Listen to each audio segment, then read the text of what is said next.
Welcome to the Black Educated Tea Podcast. I'm your host, Makeda Marie, and today we have a special guest with us. We have Jamie Barnett. Now, I've been practicing her name, so I told her, I said, look, I'm going to get this right. You know, I have a little bit of a Southern accent, so I said, look, I am definitely going to make sure I get this right.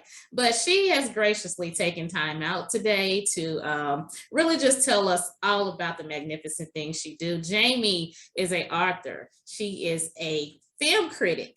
She does a lot of different things. She is the owner, she is the creator of Black Girl Nerds. And I can proudly say that I think I'm a Black Girl Nerd myself. So I am definitely interested in hearing more about that. And of course, she's a podcaster. So Jamie does all of these magnificent things, and I can explain it, but I want her to really explain for herself exactly who she is and what she does. Oh, well, first of all, thank you so much for having me on your show. I really appreciate it. So yes, I run a publication called Black Girl Nerds, and I've been doing this for about 10 years now. It started off as just a blog like everybody else. I was just talking about all things related to geek culture, comics, gaming, movies, and television is definitely sort of more my lane as a film critic. And it evolved into something way bigger than I could have ever expected and became a multimedia company. So we're not only this website that provides all of this daily content about all things entertainment, but we also have a weekly podcast. We actually kind of have two podcasts. We have an audio only podcast that run on Mondays, and we just started a video hybrid podcast that is live on Thursdays. We have video content that you can see on YouTube because we interview a lot of people in entertainment. And yeah, we are known for traveling and going to film festivals, we was recently at Comic-Con this past month. So I've been doing this for quite some time and I've been enjoying the journey. It's been some valleys along with those hills that I've gone up and those moments of success, but that is all part of the journey of being an entrepreneur. As long as you learn from your mistakes, that's all that really matters. But yeah, that's pretty much BGN in a nutshell. Yeah, you know, that is so true. In order to really appreciate being an entrepreneur, you have to go through the ups and downs. Everything, I always tell that because I do consulting, and I always tell people it's not always rainbows and candy and, you know, and butterflies. There's those times where, like you said, it's those valleys, you know, and you have to enjoy every moment and learn from every moment as well. So thank you so much for sharing that. So I want to get into this title, Black Girl Nerds. How did you come up with this title? I absolutely love it. And I resonated so much with the title because I was like, I think I'm a Black girl nerd. I don't know for sure, but like, I think I fit into that category and I'm proud to say that. Oh, well, and that's what it's all about. It's having a community of people that first of all feel included, that feel represented, that's able to wave their geek flag high. But yeah, I came up with it just through a Google search. I just typed in the term Black Girl Nerds just to see what would come up.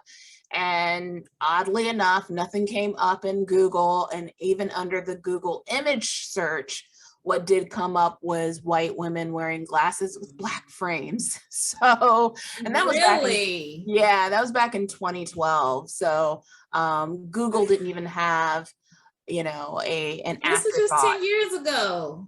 10 years ago. Jeez. Okay. Yeah. So, and I even remember the term blurred, which is the portmanteau term for Black nerd, and how that was even like a controversial word when I first started using it, and you know, just started hashtagging it on social media. And we even did a podcast. That our very first Black Girl Nerds podcast episode was about the word blurred, because there were some Black nerds in our community that didn't like it. They're like, no, it's divisive. I don't want to be separated from the word nerd. Why do we have to separate ourselves? And then there was us who thought, well, this is a very this is a word that embraces community. It's a way for us to find each other.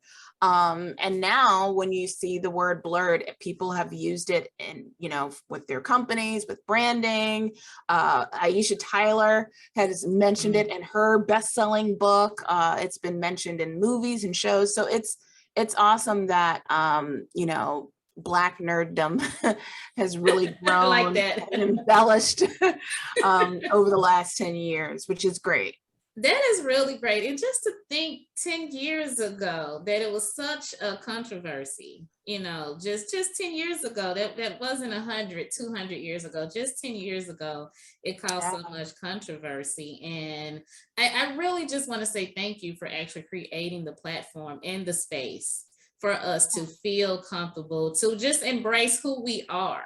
There's absolutely nothing wrong with being a geek that loves to read and animate or whatever it is where you feel like you may be different from the norm. So thank you for creating just that space. So I want to ask you, I guess this is really a two-part question. What is your definition on intersectionality? And then also, I know that you have the intersections of geek culture and Black feminism. So I want you to explain to us what that is as well. Yeah, well, I'm definitely not an academic in that area. I'm sure there are people that can articulate more or way better than I could what the term intersectionality means, but I'll tell you what it means to me. Intersectionality just means looking at people of all different, looking in the margins of all different groups. So looking at Black women, but also looking at Black queer women, and also looking at Black disabled queer women. So looking at, you know, all of these different marginalized groups and including them in conversations, including them when you are talking about representation, because sometimes it's easy to just look at gender and think, oh, representation. But then you forget about women of color. And then it's easy to think of race and think of representation, but then you're forgetting about gender, or, you know, gender identity and sexual identity. And then you forget about people with disabilities and how they're not represented. So that's what intersectionality means to me, is just making sure that everybody within the margins are valued and supported. Wow, wow. And you know, and I'm glad you really said that, because we all have different identities. We all have those intersections, and it's hard. You cannot separate the fact that I am a Black female, or, you know, whatever your identity or your title is, we all have those intersections, and you cannot separate it. So thank you so much for giving that. So what is your take on the intersections of Greek culture and Black feminism? I like that. Yeah, so, you know, with Black Girl Nerds, we do have more than just women writers, Black women writers on our site. We do have a couple of Black male writers. We have a Hispanic male writer on our site who's also queer. So we make sure that we get different perspectives, and I don't discriminate when it comes to who can come into our space as a freelancer. But for the most part, you're going to see content and editorial, whether it's op-eds, reviews, you know, just our own take on geek culture through the lens of Black feminism, through our own perspective of how we see ourselves. And I'm grateful that the guys that do write for our site also write with that feminist lens as well. You know, they understand intersectionality, and it's actually part of our, we have like a nice guide. I'm very grateful to my editorial team who helped put this together, but we have like a writer's guide of making sure that being intersectional in our writing and our work and our approach to subject matters is a priority. So yeah, that's why I use that tagline for sort of, you know, if I was to give an elevator pitch of who Black Girl Nerds is to someone, I use that because that's essentially what the publication and what the community is all about. Wow. And because I actually, about 4 years ago, I was working on my dissertation, and I was first introduced to intersectionality, Black feminism, Black feminist thought, and womanism. And I was like, where have I been? Like, why have I not been immersed in this? Why did it take all of these years? And I was really glad that I did find the information, because one good thing about Black feminism, it focuses on our unique experiences, as you stated. And those experiences, I mean, all of our experiences are not going to be the same, but as a Black female, sometimes we do have unique experiences that no one else may experience. So that's one good thing that I appreciate about Black feminism, and Black feminist thought, the fact that it does focus on our unique experiences and getting those experiences out there as well. Because a lot of time people may not know our experiences and what we go through as we just navigate through life in general. Because just like with being an entrepreneur, being a Black woman definitely has its ups and downs as well.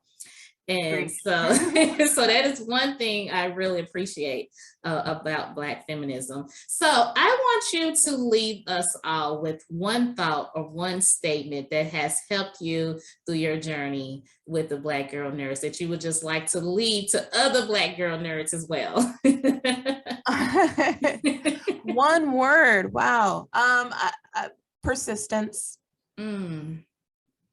Just being persistent in what you do. Don't give up. Don't let outside forces get you down. If you feel like no one's paying attention, or if someone is not appreciating your work, just keep doing it and just stay consistent with what you're striving for. So persistence. Wow, persistence. I really, I like that word, because I'm trying to practice on being persistent myself. I think sometimes I really let outside forces influence me and my ideals and my thoughts. And so I can definitely use that word for myself, just continue to be persistent.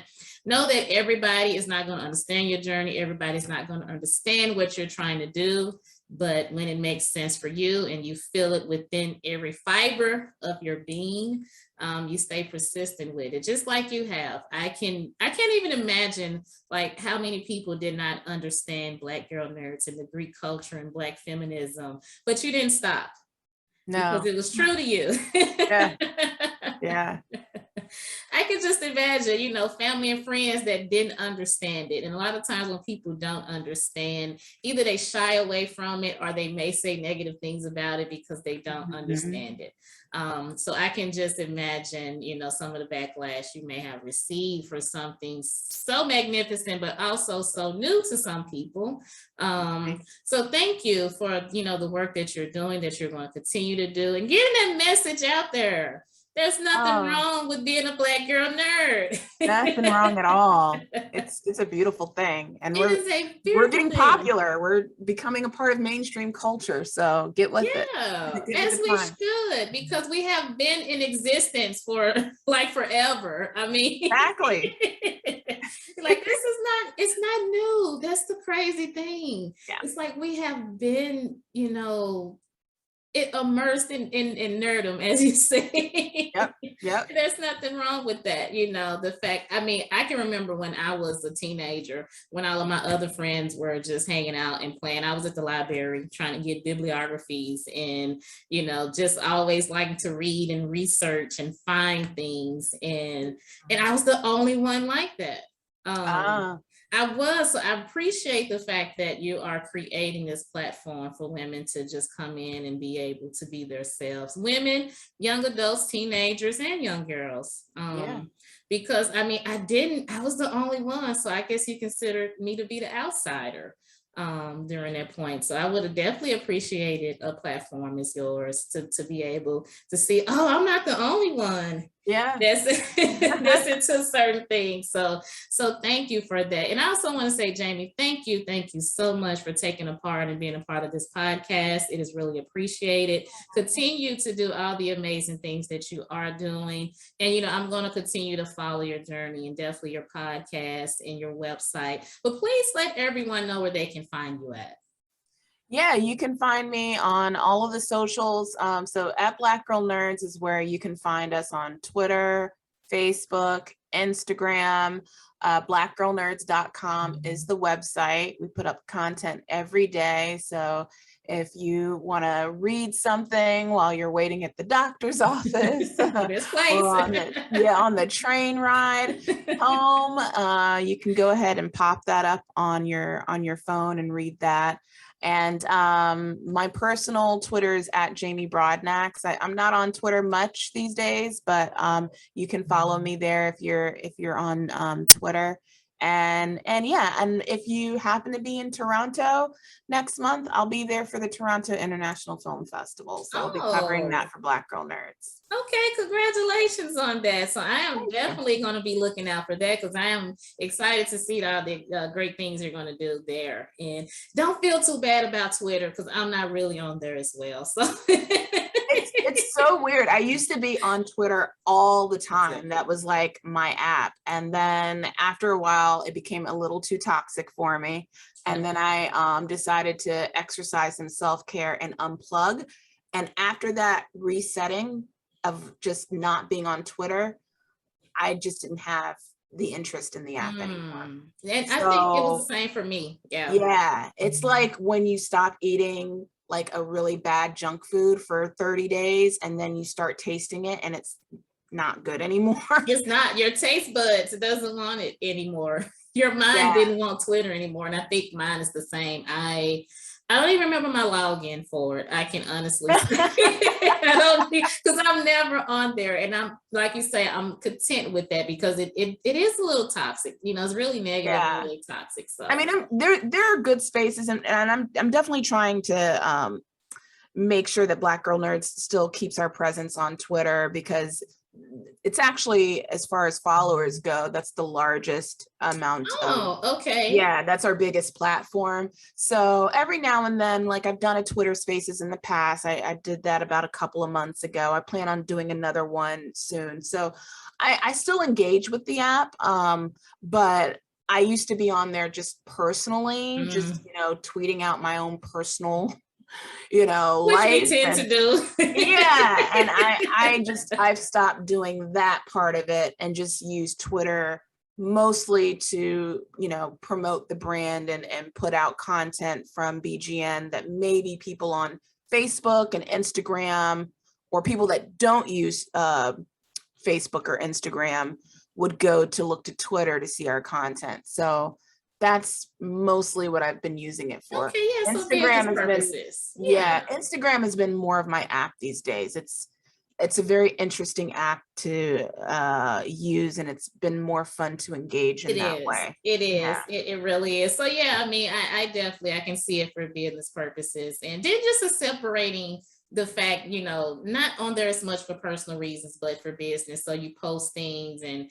just like you say, just to show your presence. So I think I'll do that as well. Separate the personal, just keep it all business. Just keep it all business.